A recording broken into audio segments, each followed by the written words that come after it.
তিনটি দল ব্যতীত বাকি দলই কিন্তু নির্বাচনের জন্য দ্রুত একটা রোডম্যাপ চেয়েছে এবং নির্বাচনটা যে ডিসেম্বরের মধ্যে হওয়া প্রয়োজন সেই বিষয়ে বক্তব্য রেখেছেন। জাতীয় ঐক্যমত্য কমিশনের সভাপতি তার আমন্ত্রণে প্রায় 30টি রাজনৈতিক দল ও জোট আজকের এই সভায় অংশগ্রহণ করেছে। সেখানে মোটা দাগে সব রাজনৈতিক দলই কিন্তু নির্বাচনের একটা সুনির্দিষ্ট রোডম্যাপ চেয়েছে।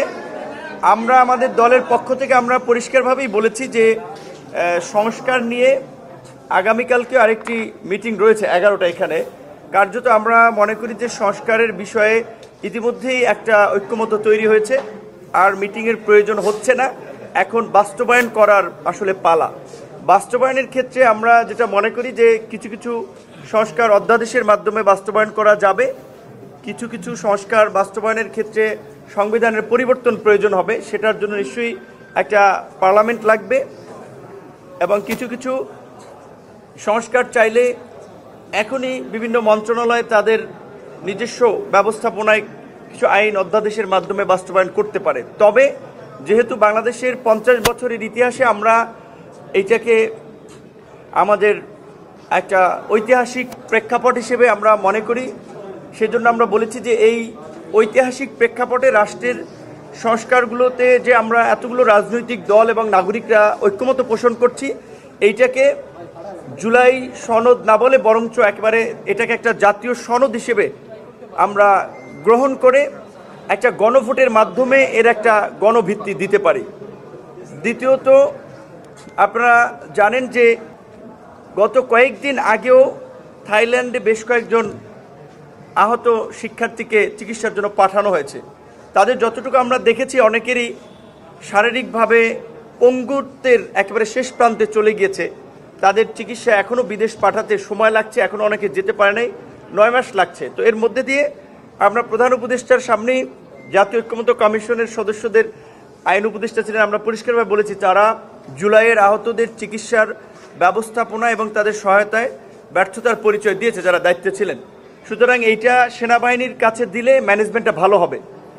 সরকারের প্রতি শুরুর দিকে যে একটা অভূতপূর্ব সমর্থন ছিল, সব রাজনৈতিক দলের একটা সহযোগিতা করার মনোভাব ছিল, সরকারের বেশ কিছু উপদেষ্টার বেশ কিছু কর্মকাণ্ড, রাজনৈতিক মন্তব্য সরকারের সাথে রাজনৈতিক দলগুলো একটা দূরত্ব তৈরি করেছে, একটা সন্দেহ সংশয়ের সৃষ্টি করেছে। আমরা সেই সমস্ত উপদেষ্টাদেরকে অপসারণ করে উপদেষ্টা পরিষদ পুনর্গঠনের আমরা দাবি জানিয়েছি।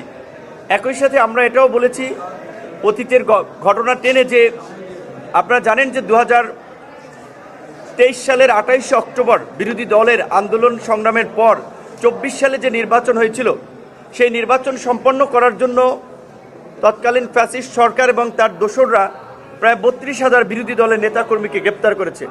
কিন্তু গত 9 মাসেও এই ফ্যাসিবাদের সাথে জড়িত এবং তার সহযোগী 3200 জনকেও গ্রেপ্তার করা হয় নাই। বরঞ্চ আমরা দেখেছি যে শেখ হাসিনার গত 16 বছরের গুম, খুন, লুটপাট এবং দুর্নীতির অন্যতম সহযোগী জাতীয় পার্টির যে আস্ফালন, আমরা এই বিষয়ে ব্যবস্থা নেওয়ার জন্য আমরা প্রধান উপদেষ্টার কাছে আমরা বলেছি। একই সাথে যেহেতু নির্বাচন নিয়ে রাজনৈতিক দলগুলো বলছে দ্রুত সময়, প্রধান উপদেষ্টা বলছে ডিসেম্বর থেকে জানুয়ারি, আমরা বলেছি যে ডিসেম্বরে হলে ভালো, ডিসেম্বরের আগে কেন নয়, ডিসেম্বরের আগেও ইলেকশন হতে পারে। সামগ্রিকভাবে আমরা সহ সব দলই নির্বাচনের একটা সুনির্দিষ্ট দিন, তারিখ কিংবা মাস, এই সময়টা প্রধান উপদেষ্টার কাছে আমরা জানতে চেয়েছি।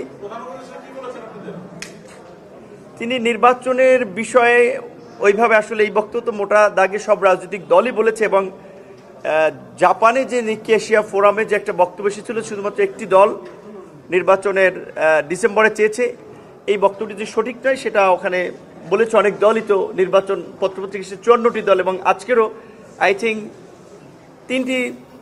তিনটি দল ব্যতীত বাকি দলই কিন্তু নির্বাচনের জন্য দ্রুত একটা রোডম্যাপ চেয়েছে এবং নির্বাচনটা যে ডিসেম্বরের মধ্যে হওয়া প্রয়োজন সেই বিষয়ে বক্তব্য রেখেছেন।